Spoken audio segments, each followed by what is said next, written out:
Now back in London, Haye's base is the team gym under a railway arch close to Vauxhall, a couple of miles from where he was born. The Haymaker is home.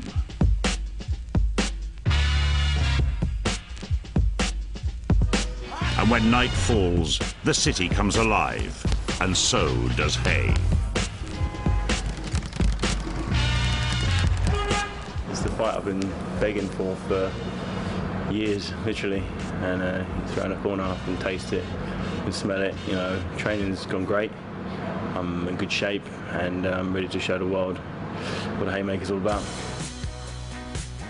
The popular image of Haye is of a brash, instinctive and open individual who courts publicity. But the reality is that he has always kept his private life exactly that. And his training for this challenge, where unpredictability and effective tactics could be everything, is also shrouded in secrecy. I'm not going to tell you what we've been doing, but it's all specific for Vladimir, strengths and weaknesses.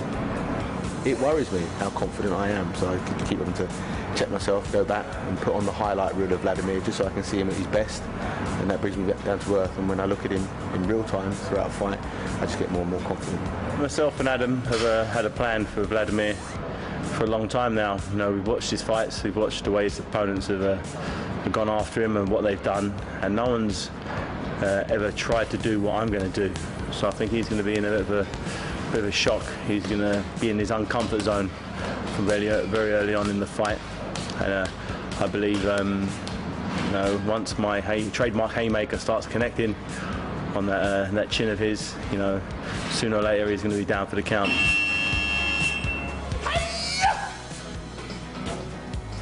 Adam Booth emerged as a trainer, as Haye emerged as a fighter.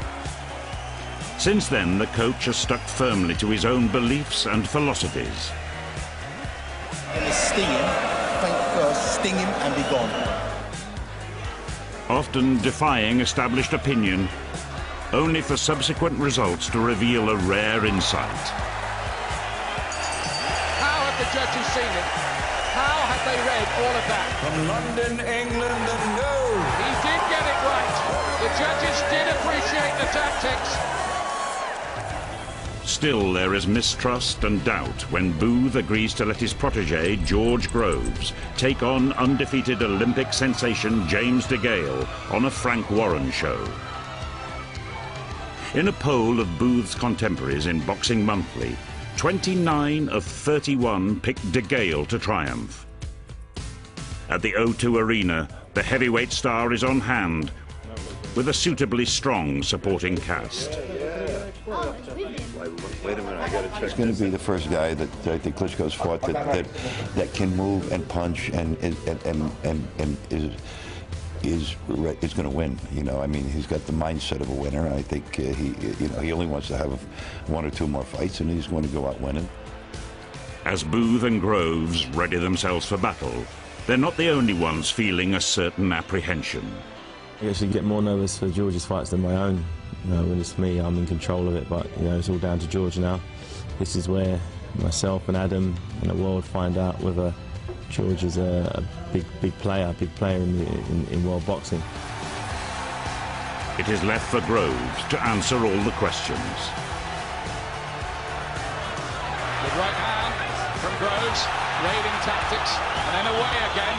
DeGale, just a little bemused perhaps. This is not the Groves he expected. I think the tactics are brilliant by the Groves corner. I think Adam Booth has got it spot on. This is clever stuff. Groves steps it up. More patient, more patient. They both claim the victory. But which way will that go? St. George! Groves comes up with the upset. The game plan was perfect. He can beat him long, he can beat him short. This time around, we prepared to beat him long. Perhaps because it is the most individual of sports, where souls are laid bare. Faith in those backing you, in their strategies and in their inherent qualities, is often as crucial as physical strength, as crucial as speed and power of punch. I believe in Adam 100%. Everyone in the team does. You know, George does. He followed instructions to the letter tonight, and he's won. You know, if I do the same against Vladimir, which I second, then I'm just as confident I'll come away with a victory. Vladimir and big brother Vitaly Klitschko grew up in the Ukrainian Soviet Republic, the offspring of a colonel in the Air Force and a schoolteacher. Due to their size and athleticism, the two siblings were selected for the state boxing program, where they both excelled, as Vladimir's prolific unpaid career culminated with Olympic gold. Now, as he prepares to box for the 199th time, amateur and pro, the 35-year-old is keen to limit the inevitable wear and tear on his impressive build. Implementing water resistance training while shunning the more traditional road work and skipping.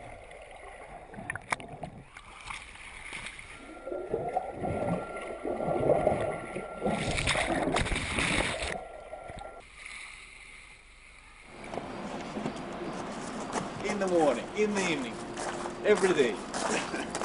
Fluent in 4 languages and a championship-level chess player with a doctorate in sports science, Vladimir is renowned for his intellect. But it's his hulking body that powers a multi-million-pound industry. He's working today with the pads, with a manual, and my job is prepare him for doing that, and I stretch him first. We stretch the legs, the whole body, arms, what's important for boxing. You have to use the whole body. That's the reason we stretch all parts of the body. You know, if I was married, I probably would say, he knows my body better than my wife. Although only one man is entrusted to protect the real tools of the trade, the legendary trainer Emmanuel Stewart takes a painstaking half-hour to bandage each fist before their boxing tutorial. Who, Emmanuel? He has no idea what he's doing, but somehow he's doing it pretty good. Emmanuel has been around for double of my life, I guess, in boxing. Vladimir is very particular and meticulous about everything, but I am also, so we work good together. And from experience, you learn the certain areas where to keep the pressure. In some areas it's not so important, but the hand, everything has to be pretty much taken care of very well, because this is the weapon that you must operate from, and they take a big pounding. And if they're not together or not healthy, you have a problem. It's always fun to work with Emmanuel, and actually, you know, sometimes we're doing pads, we just talk. So, let's be over, we'll take control. Emmanuel and I, we're kind of on the same page, so the way he thinks, the way I think. Definitely, Emmanuel Stewart is not just a Hall of Fame trainer, but he's also a genius in ring and in boxing.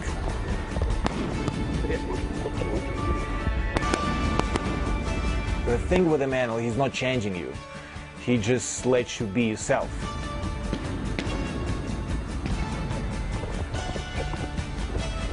He's not breaking and making in a way like, I'm telling you, you gotta do it this way because that's my style, that's the way I do it. He's not acting this way. He's basically letting me do what I want to do, and just, as I said, makes little corrections, and I would call it fine-tuning.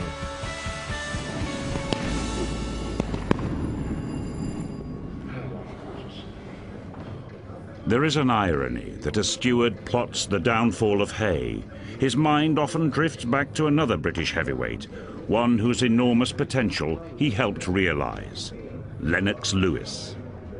I often call Vladimir Lennox, and I've been doing it now for nearly 7 years, and Vladimir just laughs and keeps going, but it's not just because of the verbal similarity of the beginning of the names, but the personalities are so much alike. Not only both guys are heavyweights, very big guys, both are chess players. They both are very detailed about everything that goes on in their training camp. ask a lot of questions. And even when they box, they both box as if they're playing a chess game. They always say, well, if I make this move, this guy may counter this. They both think too much in the ring for me. But both are very talented. Vladimir and Emmanuel share a belief that boxing is a science. But even as they work together in focused harmony, endlessly rehearsing moves and strategies, they are fully aware that even science has its flaws.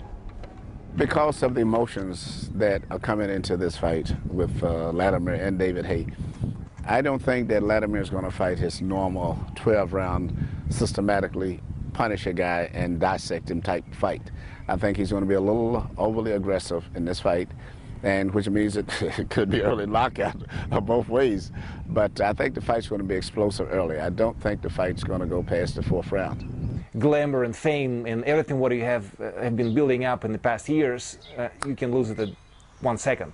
And that's why this danger of or a chance to lose everything, or that you can actually have a failure, makes you super bright, super awake and concentrated, and it gives you also satisfaction and love to the job what you do, and that's exactly the job of boxing and being a heavyweight champion.